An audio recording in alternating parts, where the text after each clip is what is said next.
Hey everybody, this is Erico here. I am back again on your screens.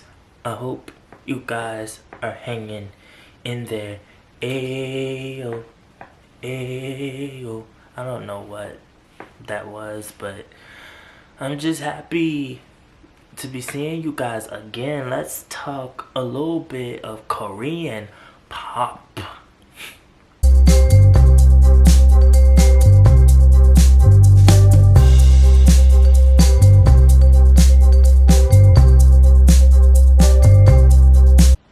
So there's this new group that has come after being teased for a while. We have a very well-known boy idol group 17 that helped to promote this new band, and they're under the same label, which is Pleatus Entertainment. Oh my god. My years with the girl group After School.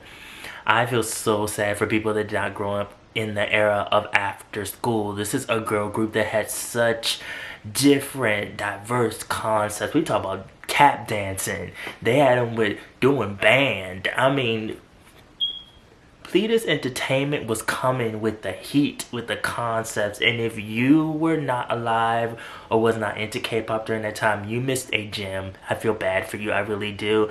But then we had 17 that came after them. They were like the Dongsaengs, basically, to After School, and After School's weird graduation system that caused that group to kind of disband, but not really. The group kind of exists as a ghost in a shell.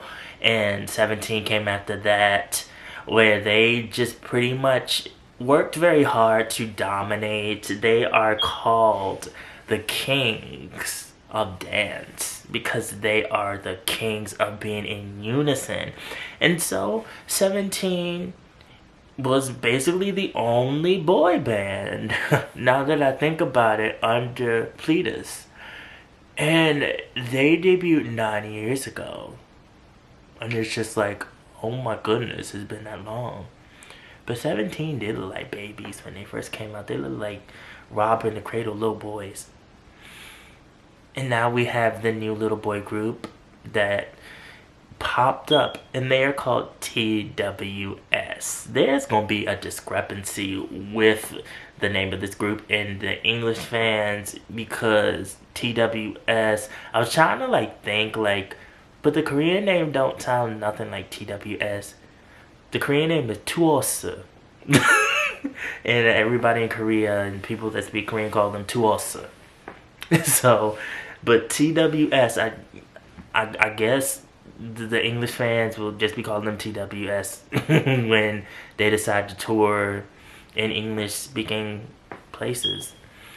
But they had this whole concept of this story that was in teasers. It was a big rollout. People were excited. People were kind of skeptical. And then it was a mixture of emotions of being excited because they were like, okay, this is the group that's coming after 17. So this is 17's Dongsaengs. It's like everyone's like, they gotta bring it. They gotta be about it. If they're not about it, then it's like 17 co-signed them for nothing. And there's been a lot of debate online where people were like, well, they're not really noticeable. They came and they have these songs, and it's just not something that I'm paying too much attention to. And then I noticed too, Hype Entertainment eased their way in there, and a lot of people were like, well, is Pleatus still independent? Is it under Hype now? What is going on here? But Pleatus is still actually independent. Hype is just a major shareholder, so they eased in there and they're like, you know what, we see the potential, we gonna make money off y'all too, we're gonna combine together like Megatron and just rule the Korean pop idol industry. And I don't really know how I feel about that. I guess it's alright, but this group came, and finally, after many teasers that came together as a story of boyhood and youth, we have their debut album called Sparkling Blue. Came in 2 versions. This is the lucky version. It's kind of sparkling a little bit in the light, as you can see. I checked them out and I was surprised that I actually liked it. The album has this vibe musically of K-pop, American pop, and J-pop. So the lead track feels very J-pop to me. I'm like, Japan is going to love them. Because just the starting hyper beat that starts the song off. And then the melody line of the chorus, I'm like, it sounds like something that a Japanese pop boy band would do. And I don't hate it. I actually really liked it because it's something that's refreshing. And it goes well with the boys' concept. The song that was teased the most was Oh My My, which sounds very K-pop-ish, you know, still influenced by the American pop of the early 2000s into the 90s. It's a very repetitive song, but it's still fun. What I like about this group is that this is about boyhood. The 2WS is supposed to stand for 24/7 with their fans, so they're talking about always being there with their fans. And the overall package of these boys, when you look at them, it was very different from 17, where you just saw 17 and they looked young, and it was all about just having like a new generation boy group that looked like if you looked at them too long that you would be thrown in jail. This group looks more like it's relatable, especially for a lot of the high schoolers that are into K-pop, because these boys aren't super young, but they're not old either. The oldest member is 20 and the rest of them are like 18-ish. So they look of age and they are of age. They don't look like we're looking at a little kid and it's like, oh my god, where's your parents? This is child labor laws. Please somebody like wink if you need help. We're here to help you. Come on, come here. Get away from that bad executive and that label because they're exploiting you. It's not like that. This group is more like an actual well put together package. I feel like 17 was like the test run, but then they took the things that were kind of odd with 17 and their rise to fame and they perfected it. And now we have this group that they all have different personalities. It is all about being young and being in boyhood and showing youth. So when you look at this group, the music gives off youth. I love just how the dynamics of the production of this mini album and their debut, like the violin and the piano in the intro of one of the tracks, and how it just makes you think of music class and being in the classroom, being in the walls of a school and living out your days and feeling like that school is the end all be all, but it's actually not. School does not last forever, but when you're that age, it does feel like, you know, school is a lifetime.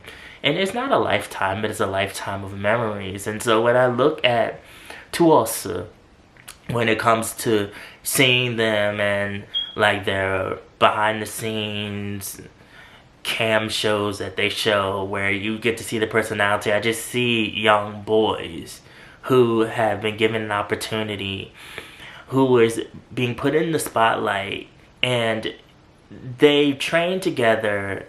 But you know, it's like the burning question was always, now, like, how well do they actually know each other now that they've debuted? I don't think that they will really know each other well until they've been around at least probably like a year, 2 years, because things become pressure as you debut. They're already in a kind of scandal with their symbol for their group. You know, another company saying that they basically stole the symbol and revamped it a little bit, twisted it around. I was looking at the symbol, I was like, I got dyslexia, because my dyslexia just got worse. Like, looking at that, I was just like, oh my goodness, headache all around, you guys. But the group is definitely fun. It's such a fun concept. Seeing them in their debut stages and how they're using either regular casual fashion school uniforms. I even saw them in like the black and white striped PE uniforms. I love that. I was like, this is solid. The live sounds solid. I love how just in tune the fans are with them. Like with the fan chants, I mean, they were in it. If you watch some of their lives, like those girls, they really are eating it up. And they are fans. I don't even know their fandom name. Do you guys know what it was their fandom name? I probably should know this, but I don't know. I'm not like a K-pop fan where like I know about fandoms and I'm not into fandoms. I think I've said this 100 times that I'm not in any type of fandom or anything like that. I just like the music. I support it. I support this. I love how the concept extends to the packaging of the album as well.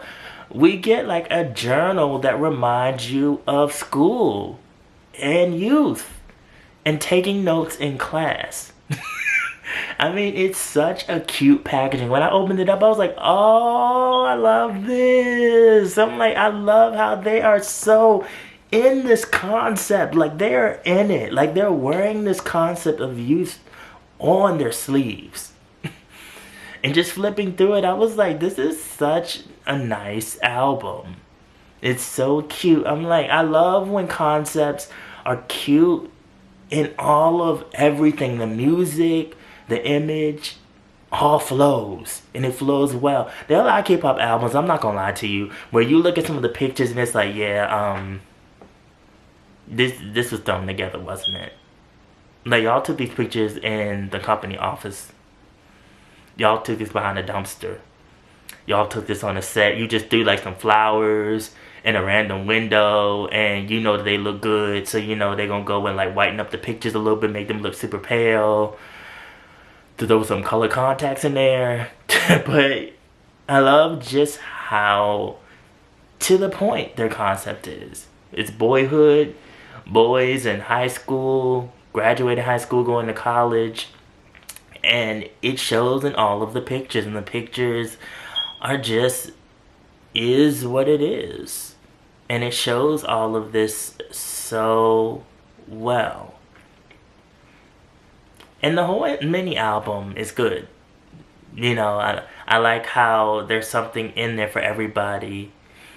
There has been like this trend of English songs, at least one track in like a K-pop album somewhere, because they knew that this was going to be released outside of Korea. So the English song didn't feel like it was a black sheep, like it stood out. It actually went well with the album, and the overall just product of this makes me very happy, because I feel like that I didn't waste my money. I feel like I didn't waste my time.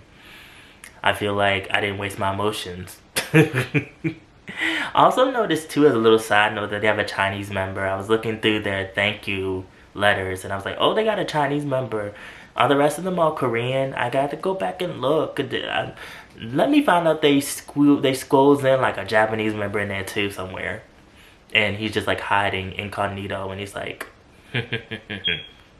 you'll never find me. But yes, you guys, do you like this group? How do you feel about them? There is, back to like this conversation, and it's been kind of like a little bit of hate where people are talking about 17 and comparing them to this group. Calm down, you guys. These boys are rookies. There were actually people, I saw some comments trying to say like, oh, they're in unison already and they're like 17. Look, you guys, don't do that. You're creating a standard for them. They are their own group. 17 has been out for a long time. They had time to perfect what they have. I mean, they were coming out the cradle dancing and saying like, hey, here we are. Hey. This group is just starting out. They weren't in the cradle. They got to actually, you know, go to school and look a little bit more mature than 17 did when they first came out. And they are good with formation. Their formation is so on point. If you look at some of the dance moves and some of the videos and even the live stages, you'll see that they work very hard on their formation. They're not always in unison. You can look and see they're not always, in unison. But the formation and the idea for the formation, you guys, they got that. They got that down packed. I was just watching all the little nitbits in the dance steps. And I'm like, they're on point with this concept. I'm so interested to see where they go. I can't wait to see what else they release, how they mature, how they change up this concept. I would be okay with them still leaning on this concept of boyhood youth, but I want them to elevate it. I want them to continue to grow. I think that they will become something big. I think they will stand alongside 17 as they grow. And 17 seems to really be mentoring them. And I don't want it to become a space where it's like, oh, their Dongsaengs are not as good as them. Or, oh, they gotta live up to 17. Let's not do that to them. Let them be their own group. Let them grow. Let them have the space to grow, because they're just now getting their feet wet, and it seems like they're enjoying themselves. I like seeing them enjoying themselves. I want them to vibrate this idea of youth into K-pop, because there's not a lot of groups that's really doing this concept of just something that is everyday normal. We got a whole lot of like factory created groups that are doing like the tough boy concept, or super cute, or super sexy. And now we have a group that is just like, we're normal boys. Yeah, we can be cute, but we're showing you, school life. We're showing you about a love that is a first encounter. We're singing about this to you. We want you to relate to us on this level. So you guys, this is a lot to think about. Do you like TWS? Why do you like them? Who is your bias? Who's your favorite member? What is your favorite song? The title track's my favorite song. Oh My. I like Oh My. And I also like First Hookie. I believe that there's a song. Yep. First Hookie. Follow my social media, mostly my Instagram. Also a blog, Nation and Pop Culture. The link is always down in the description box below. And remember, be real, stay real, live in the real, and I will always be back. Thank you guys for watching. I'm gonna go now. My legs are hurting because of the way that I'm sitting. I'm sitting like them Asian people that sit at the low tea tables, and my feet are telling me we do not agree with this. So it is time for me to go. I will see you in the next video.